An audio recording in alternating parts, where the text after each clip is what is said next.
Call it a rebirth. Call it a revival. These are the Ballers. The Ballers! A new pro baseball team. Built by Oakland. This is Oakland Ballers baseball. Built for Oakland. All right, Ballers, let's go.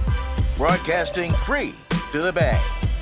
This summer, Oakland baseball is live right here on PIX+. PIX+. 44 Cable 12. The inaugural season of the Oakland Ballers is now in full swing. Baseball fans and community members recently packed the stands for the team's home opener. All taking place at West Oakland's historic Raimondi Park. And it was a sellout crowd. Each of the 4,000 seats of the ballpark filled with eager fans showing up to continue the legacy of baseball in Oakland. And the timing couldn't be more perfect for the arrival of the Independent League team, as many Oaklanders are mourning the A's exit to Vegas, coping from what seemed like yet another hit to Oakland. But you'll see now the Ballers' story is not just about baseball. It's a story of Oakland's resilience, a community choosing not to give up, even when others had counted them out. Our Itai Hott has the pitch-perfect story of how the Ballers came to be.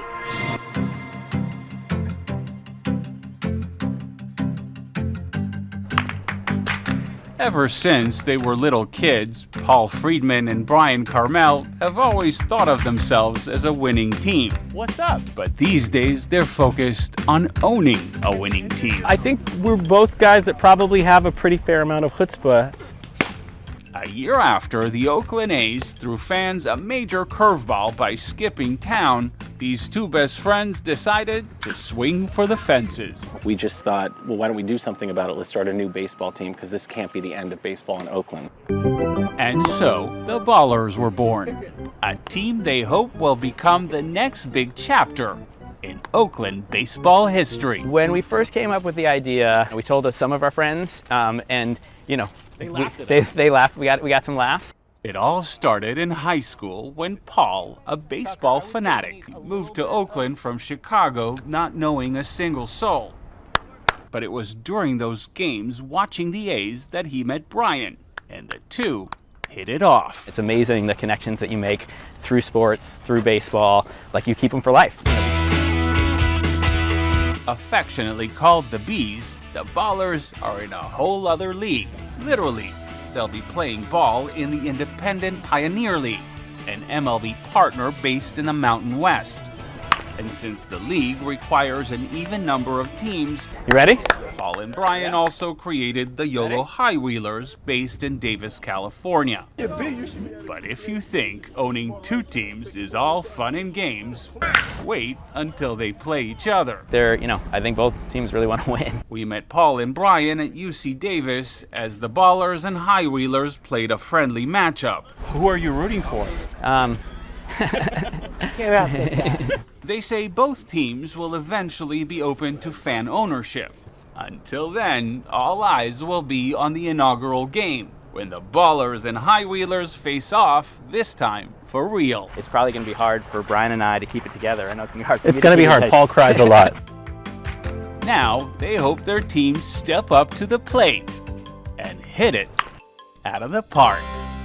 The Ballers' inaugural home opener was the first pro game at the field in more than 100 years. Raimondi Park has seen a major transformation in just a short period of time. The ballpark was deemed unusable just over a month ago, but the Ballers invested more than $1 million to turn it into a true baseball stadium, complete with dugouts, fences, netting, and 4,000 seats in bleachers. And it's not just the ballpark that's changing. Amanda Hari spent time in West Oakland learning about the neighborhood's transition. To come out and visualize the change in Oakland that, I'm just happy to be living long enough to be able to see this. 67-year-old Richard Griffin Jr. drove out to 18th Street between Campbell and Wood to check out Raimondi Park. I'll be here for opening day. As construction crews work to transform it. I couldn't recognize it almost. But this isn't the first time he's been here. Griffin grew up feet away from this park on Wood Street. Grew up in the apartments way back in the old days in the projects. Hey, wait a minute. He says he played, umpired, and coached baseball right on this field. Despite how intimately familiar he is with it, when he looks around, he says he's blown away.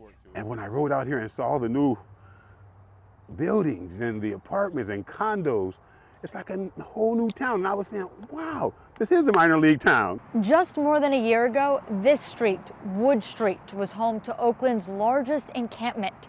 It spanned several blocks and hundreds of people lived here. Since shutting it down, the city has cleaned up tons of trash, making for a much cleaner environment. Griffin believes as games get underway, it will continue to improve the neighborhood. Baseball itself just brings pride and joy into a neighborhood. And the safety concerns will just kind of vanish because baseball will be here, you know. Come on, this is great. This is so awesome. I'm so excited. City Council member for the area, Carol Fife, believes the privately funded baseball field will continue to positively impact the community. This is a blessing that Oakland really needed at this particular time. Just a few years ago, some generations ago, this was a place where it was redlined and only African American families were allowed to live here. And that led to urban renewal and a huge disinvestment from this part of the city. Fife says West Oakland is flourishing, in part because of the ballpark. This ballpark is bringing community members together. But she also credits other positive activities, like new farmers and night markets. Griffin believes this is just the beginning of a massive transition for the area. It's going to continue to grow. It's going to bring a spark to the West Oakland community and bring more people wanting to come out here and live, you know, and visit West Oakland and then see all the progress that West Oakland has made. As the final touches are put on the park, the work continues to change the narrative for a neighborhood that struggled with its reputation for decades. While we're looking at the future, the past guides this community story. It certainly does. And there's an amazing story to tell about who this park was named for. John Ramos introduces us to Ernie Raimondi. Putting a baseball stadium here at Raimondi Park may feel like something new, but it's actually the rebirth of a proud legacy centering on one of the town's most famous baseball families. When the Oakland Ballers chose Raimondi Park to be their home field, they wanted their brand new team to benefit from the roots of the past. I mean, well, Raymondi Park is one of the most historical municipal parks in the world. It's got a deep history, and the more that we've learned about it, the more rich that history is. Created in 1911 as West Oakland Park, it was later renamed as Bayview Park. But in 1947, it got the name it enjoys today, Raimondi Park, named for Ernie Raimondi, a local ball player who was killed in action in France during World War II. This is when they dedicated the park, and this is me being 2 years old, because they did it in 1947. Penny Isola was only 9 months old when Ernie died, and aside from a scrapbook of old newspaper clippings, she still doesn't know a whole lot about her dad. He was so loved by his family that whenever I would ask questions, they'd cry, you know? So you tended not to ask. Do you know what I mean? It would have been nice to have had a dad, you know, especially one that was so loved, you know, by everybody in the family. But apparently baseball thought pretty highly of Ernie too, with the San Francisco Seals Club drafting him at the age of 16 while still a junior at McClymonds High School. The move was very controversial as the newspapers accused the team of cradle snatching. Ernie played third base for the Seals alongside Dom DiMaggio, younger brother of Yankee slugger Joe DiMaggio. Back then, the Seals were part of the highly regarded Pacific Coast League. And the Coast League was really big in the West Coast. It was at one point it was considered a third major league, and he played games actually while he was still in high school at Seal Stadium, and I think he got a hit in his first game, a double or something. Bill Raimondi is the son of Ernie's older brother Billy, who played 22 years of pro ball, mostly with the Oakland Oaks, rivals of the Seals. In fact, of the 6 boys in the Raimondi family, 4 ended up playing some form of professional baseball, all of them getting their start at the field at Raimondi Park. Yeah, they all went to McClymonds High School, and they were all well known in Oakland. All of them used to play there. You know, you go and play baseball, you know, just when you're a kid. So they all went there, all of the boys, all the brothers. So when Ernie paid the ultimate sacrifice of war, the park was renamed for him. But really, it's an honor the entire family gets to share. It's very meaningful to have a park in Oakland named Raimondi, you know. It's, especially one with a baseball diamond. Yeah, right? yeah, it is. Penny agrees, and though she never really knew her father, she has slept with a picture of him next to her bed nearly every day of her life, connected to him for 80 years by the love of a game. I don't know, just the history of my family being involved in baseball is so special, you know. It's in our blood. We love baseball, so I'm hoping that the Ballers, you know, remain there and that they get the crowds. We need baseball in Oakland. Outside the new stadium is a tribute to local baseball heroes, including one whose season ended far too early. There is one Bay Area native on the Oakland Ballers roster, reliever Brody Aglite, who grew up in Martinez, and he's excited for the chance to pitch in front of friends and family. I was getting ready to give up baseball, and then I threw a few bullpens, threw a few live ABs, and realized like I still got something in the tank. Brody Aglite will show what he still has for the Ballers. The Martinez native went to Alhambra and pitched at SF State in college. Being close to family is a big priority. My mother actually has MS, so it's kind of hard for her to move around and kind of hard to get her out of the house. I know kind of getting her away from that and watching her and my brother play baseball kind of really just kind of frees her mind. So I thought, you know, if I could get anywhere close to home, it'd be perfect. Aglite wasn't originally a Baller. He was signed by the Ogden Raptors after the Pioneer League tryouts. Ready to move to Utah, the Raptors manager surprised him with a trade. And he called me like a few days later. I was actually working at the time. He called me a few days later. He's like, yeah, I just traded you to Oakland. You know, coming back home and being able to stay at home, that really kind of just like, I had to go like by myself. I was just fired up after that. Now close to mom, Aglite can also lean on his brother and dad, who act as a second pair of eyes after the games. It's cool being able to, like, you know, throw in live ABs or throwing a game and coming home and kind of debriefing with, you know, my brother, who kind of acts like a second dad, like a coach in a way, or my dad too, just kind of being able to tell them how I felt and kind of show video, then being able to have them come out to the games too. For the Martinez kid, it means a lot to represent the East Bay and continue a proud legacy of baseball in Oakland. They got rid of the Warriors, the Raiders, soon to be the A's. So I feel like we're going to kind of fill that void and kind of bring a lot more fans to baseball and to Oakland as well. Coming up on this Oakland Ballers special edition, a Hall of Famer and a World Series champ. Those are just some of the ball players who've taken the field at Raimondi Park over the years. We're taking a walk through big league history. And I'll have the story of one baller whose major league dream isn't done yet. He's still pushing for his shot in the bigs. And a reminder, you can watch the Ballers on Friday night all summer long on PIX Plus. We'll be bringing you games throughout the end of August.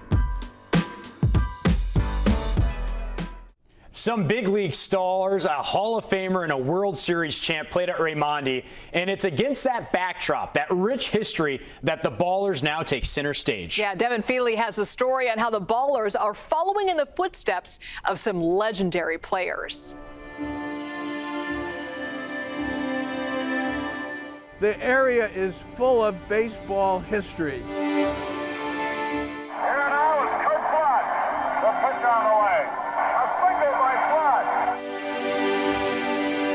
Kurt Flood was a fabulous baseball player. Frank Robinson. On the batter is Frank Robinson. My favorite player of all time. The pitch to Robinson. Swung on, there's a line clock to left field. It is in there for a base hit up against the face of the wall. Is in the Hall of Fame. Robinson twisted a liner to left field, which skipped up against the face of that wall. The grass may be new, but the roots of baseball, of sports, and social activism run deep at Raimondi Field. Just standing here, I feel a special bond with baseball. Marty Lurie, baseball historian and Giants postgame announcer, says a talented trio of outfielders from Oakland's McClymonds High put Raymondi on the map. Veda Pinson, Kurt Flood, and Frank Robinson. Amazingly, some of those players turned out to be some of the best players in Major League history. Robinson won 2 World Series with the Orioles in '66 and '70 and was inducted into the Baseball Hall of Fame. Kurt Flood is best known as the father of free agency for his Supreme Court battle against Major League Baseball after he was traded late in his career to the Phillies. Kurt Flood said, I don't want to go to the Phillies. You can't do that. I'm not a slave. I'm not indentured. Yes, I have a contract, but it doesn't mean I'm with you for life. So he protested. Flood's activism may have been watered by the efforts of an earlier generation. During the Second World War, Raimondi Field was also home to the A-26 Boilermakers, a group of African-American ball players who worked in the nearby naval shipyards. They were fighting both racism in baseball and racism in their own employment. Lincoln Cushing is a retired historian and archivist. He says the park's rich history is also fertile ground for the future. During World War II, this was a pivotal period and a pivotal spot for transformation in American society. So it's wonderful to see this revitalization. Rebuild it and they will come. Both Lincoln and Lurie say they're glad to see the park's storied history preserved, this diamond in the roughest part of town, given another chance to shine. That's what this field represents. When you step on it, you step on legacy when you step on this field. And that's what I feel, honestly, in my heart today.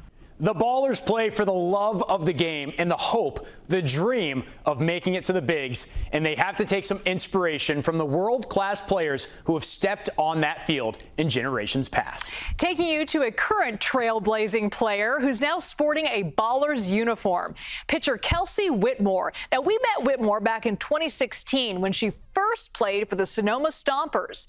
Fast forward to 2 years ago, she made history as the first woman to sign with an MLB Partner League team, the Staten Island Ferry Hawks, and now she's an Oakland Baller. Kelsey Thorud has the story. Kelsey Whitmore's love of baseball runs deep. I mean, just the atmosphere, like just being on the field, like I love. It's something it's just a sport that I've always enjoyed doing, and I feel like baseball kind of found me. Kelsey, a Southern California native, first picked up the sport when she was just 6 years old and never looked back. Played through Little League, All-Stars, Pony, travel ball, and high school. And Kelsey didn't choose just any position. She's a pitcher. It doesn't matter what level I'm at, I always get that adrenaline. That's just like that rush of like excitement, but like those good kind of nerves and just that energy of just wanting to compete. Kelsey has excelled throughout her career, from youth leagues to college to now the professional arena. And for pretty much that entire time, she's been doing it as the only woman on her team and even in her league. You know, I've spent so many nights, hours talking with my dad and my family of game planning of like, what do I need to do, whether it's things to work on, get better at, or, you know, who to be seen by so I could get an opportunity. Kelsey says it definitely hasn't been easy. Women wanting to play this sport still have a lot of obstacles in their way, but she has never let those stop her. She's played on a variety of professional teams and this year made the roster for the inaugural season of the Oakland Ballers. I was super excited. My dad and I ended up having a drink together afterwards when we found out. Ballers manager Micah Franklin says from the second he saw Kelsey try out, he knew he wanted to sign her. She had a really, really good performance, kept the ball down and got outs. And right away, we talked to her about signing her out of the tryout, and she was all on board. Kelsey is now one of a bullpen of pitchers for the Ballers. Micah says for the most part, she does her best to keep a modest profile, focusing on her game and what she can do to improve her performance. She's got a big desire to succeed, and I'm going to tell you what, she'll take the ball, and if she'll have a so-so out and she's tough on herself, she has a good out and she's like, I got to do better. She's competitive out there. It's pretty cool. It's really only when the media comes calling or young girls come to her games that Kelsey says she truly can take a step back and see the impact her career is having. When you see little girls in the stands and you see the support that they have towards you, just to try to encourage them that, you know, anything is possible, and if they have those dreams and they have those things that they want to accomplish, I hope that I can show them and give them that encouragement and maybe that confidence that, like, I don't know, to not be afraid of stepping out of their zone and out of the things that they want, to be able to make things happen, you know. And while Kelsey is already inspiring a whole new generation of young women to get into baseball, she herself isn't anywhere close to done. Her ultimate goal, like any other player, is to get to higher and higher levels in the sport, hopefully one day making it all the way to the major league. The Ballers have brought players together from all around the country, most complete strangers. But the same can't be said for three childhood friends, all wearing baller green. We've been playing baseball together since we were like 14 years old, so it goes before college to even high school. When pitcher Derek Cherry looks behind him at his defense, there are a pair of familiar faces for him to see. We know each other like the back of our hands, so experiencing something like this just gives us another thing, like another memory to remember each other by. Cherry, along with Peyton Harden and Brad Burkell, grew up together in Texas, playing travel baseball together, and eventually all playing collegiately at McNeese State last year. To go on a journey with some of your boys and experience the baseball world with some of your boys, and to continue to do it after so many years, I feel like it's an amazing experience and a time to have. We've been traveling all over the U.S. together since we were like 14, 15, so it's been awesome. Cherry and Burkell spent years together at the University of Houston before Harden told them there was a spot for them at McNeese, allowing the three to play maybe one last time. But the Ballers gave them a shot to run it back, far from home. It's comforting, really. I mean, not coming to a place and having just all new faces. You know some of them, so I mean, it's comforting and it feels good to have them, behind you. The trio say they won a travel baseball tournament just about every weekend in the Lone Star State. They then led McNeese to a deep run in their conference tournament. So winning in Oakland will be nothing new. As there's two more runners in scoring position for Brad Burkell. He goes into the left center gap. This one is down. We won a lot of tournaments and did a lot of things, so we knew the winning culture from there and then transferred over to McNeese as well. And it'd be awesome to get one here too. Being able to bring that out here to the Bay Area and the rich baseball culture we have out here would be amazing. Still ahead, one baller who says quitting is not an option.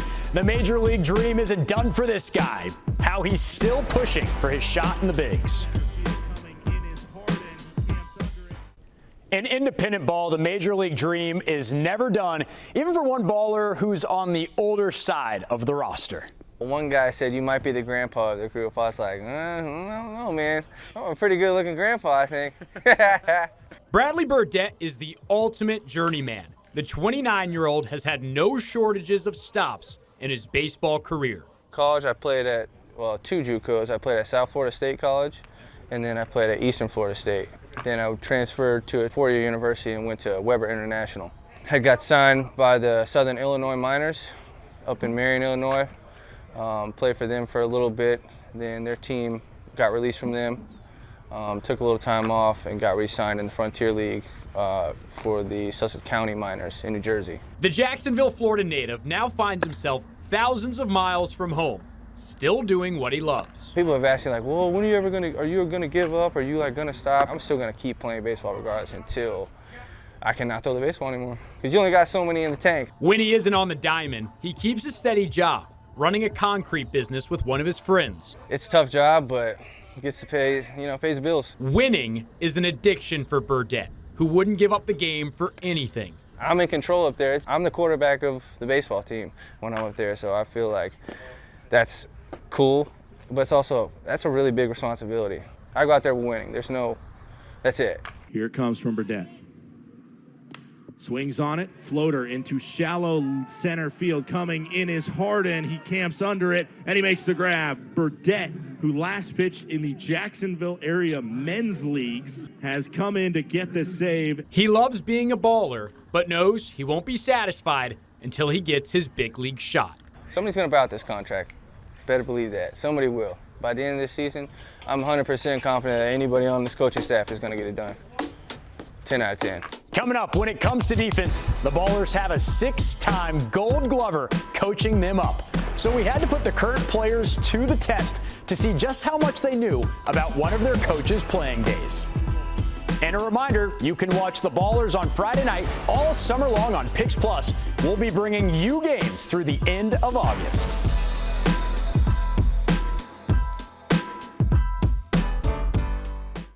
The Ballers have been on a roll offensively, but if they need any pointers on defense, they've got a 6-time Gold Glover in the dugout. Former Giants first baseman JT Snow is one of the team's assistant coaches. He retired as a player after the 2008 season, so most of the young players weren't too familiar with his game when I put them to the test. Sorry. JT Snow, how many teams did you play for in the majors? I played for 4. Can you name the 4? New York Mets, New York Yankees, Boston Red Sox, and the Giants. Really close. I know it's San Francisco and I know Boston. Yankees, Angels, Giants, Red Sox. Who did he spend the majority of his career with? Who is that? The Orioles? No? San Francisco Giants. Giants. I knew it was orange. I know he won 5 Gold Gloves, and then close. It was 6. It was 6. Okay. Do you know which position he played? Infielder. Third base? No? Oh man, this is bad. I need to do some research. How many home runs did he hit in his major league career? I'm gonna say like 150, 155. Man, if you could say he had 10 apiece. Let's go 250. I would say probably 300. How many home runs did you hit in your career? I hit 189 in the regular season, and then I think I had 3 more in the postseason. Many West Oakland residents are settling into this new normal of the Ballers in town. Our Wilson Walker spoke with one resident who happens to have a pretty good seat of all the action right at the porch of her home. And when they first started, I couldn't understand what they were doing. And then these bleachers went up and my mind was just blown. I had no idea. It's like my mind couldn't even visualize what was going to happen here. Right across the street from a baseball stadium that materialized in barely 2 months, Susan Diego is now watching Oakland Ballers history from her porch, and she's still a little shocked by it all. This was not on my bingo card. Get a higher powered binocular. So from her home, not long after the very first pitch, she had a very nice view of the first Ballers home run.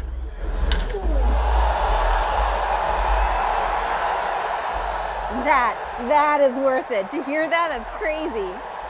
This is a decoy because they asked for the ball, so I gave them back the original ball. They have it now, but this is good enough. So yeah, first Oakland. I was able to touch the first Oakland Ballers home run, which is pretty dope. So, yeah. Mike Gaunt grabbed that first home run as he and some friends caught what they could from outside the park. They just wanted to be here.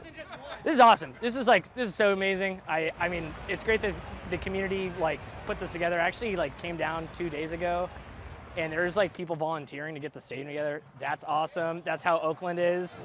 Yeah, I actually started my business about 4 blocks down on 14th and Wood at the height of the pandemic.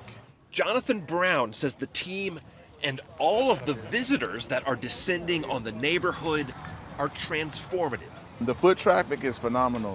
We got people coming from that way, this way, that way, all walks of life. We were gonna go see the A's and the Mariners game, but this literally trumps that game. This has been cool. It's great that they made a tailgating space for fans. The brass band, it's a great atmosphere. It's bringing that love back. It's bringing that sense of camaraderie.